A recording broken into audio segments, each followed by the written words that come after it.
Hello! Alors ce soir, je vous emmène avec moi pendant une soirée d'observation aux jumelles et en même temps, je vais essayer de répondre à la question télescope ou paire de jumelles pour débuter l'astronomie. A tout de suite!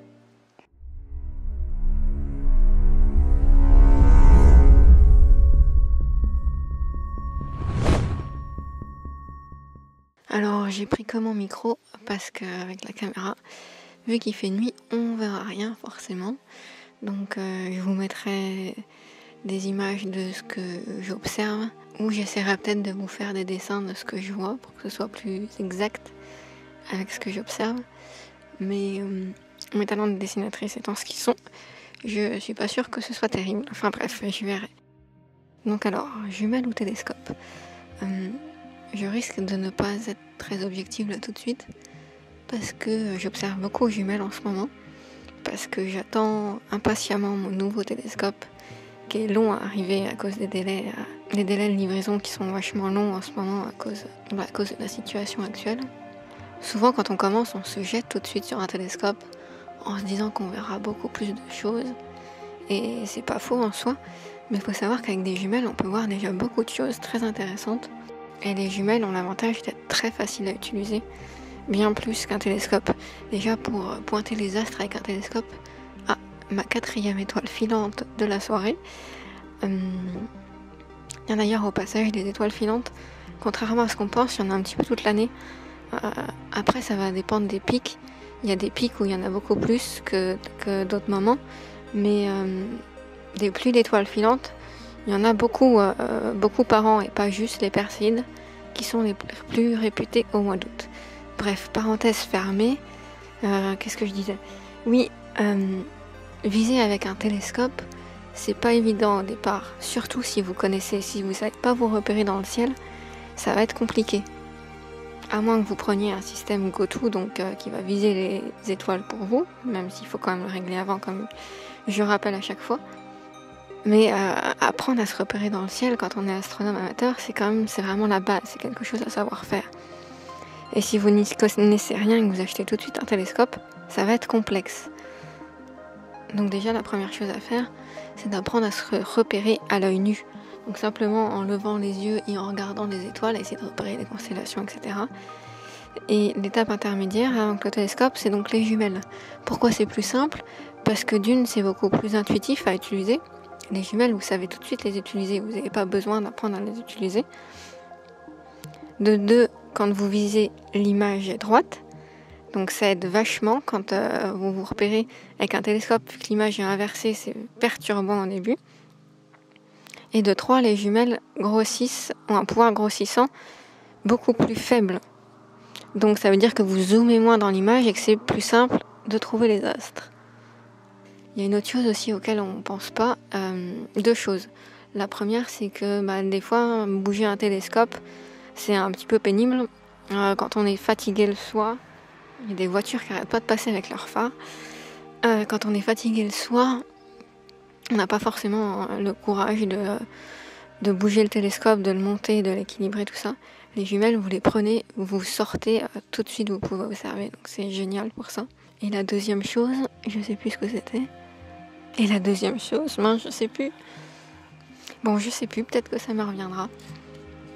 Mais donc là, pour vous donner une idée, je fais une soirée juste avec les jumelles. Ah oui, ça y est.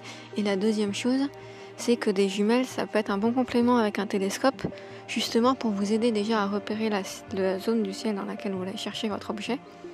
Commencez à repérer aux jumelles et ensuite pointer au télescope. Ça peut être une aide supplémentaire. Donc, en fait, le télescope et les jumelles, comme je viens de dire, sont complémentaires. Mais donc là, pour vous donner une idée, ce soir, on est le 7 septembre, il me semble. Donc en plus des étoiles filantes, j'ai observé la galaxie d'Andromède, qui est magnifique aux jumelles. Là, les jumelles que j'ai, c'était 10 par 50. Et vu que la galaxie est très étendue, on la voit très bien aux jumelles. Et voilà, elle est très facilement distinguable. Dès que vous cherchez un peu autour, tout de suite vous tombez dessus, vous ne pouvez pas vous tromper.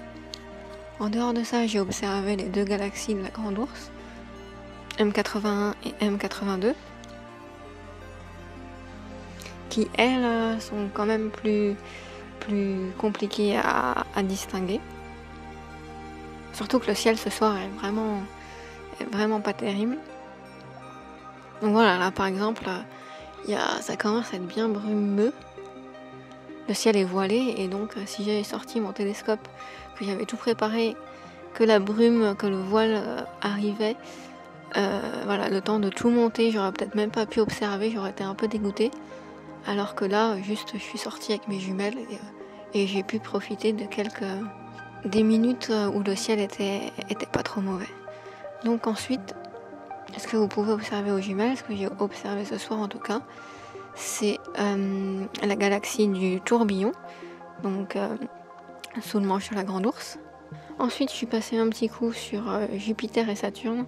Alors ça, par contre, les planètes aux jumelles, après ça dépend de vos jumelles, mais moi là, les 10/50, c'est vraiment pas terrible. Saturne, c'est un point coloré avec 4 petits points blancs des satellites, si on voit les 4. Et Saturne, c'est vraiment compliqué de distinguer les anneaux. Donc voilà, on les devine plus qu'on les distingue. Et donc ce soir, j'ai aussi observé M10 et M12, les amas globulaires. Et sinon, j'ai pas observé ce soir, mais ce que je faisais souvent aussi, c'est un petit tour par M13, donc l'amas globulaire d'Hercule, qui est là aussi aux jumelles bien visible.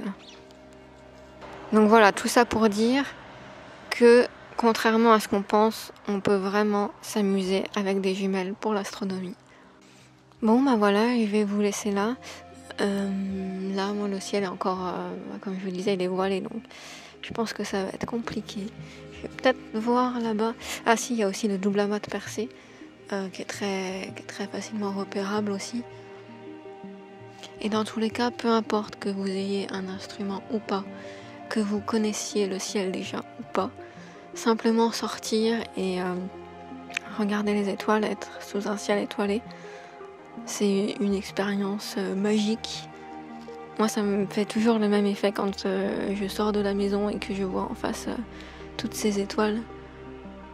Donc voilà, l'astronomie, c'est aussi un peu de poésie selon moi. Donc je vous laisse ici.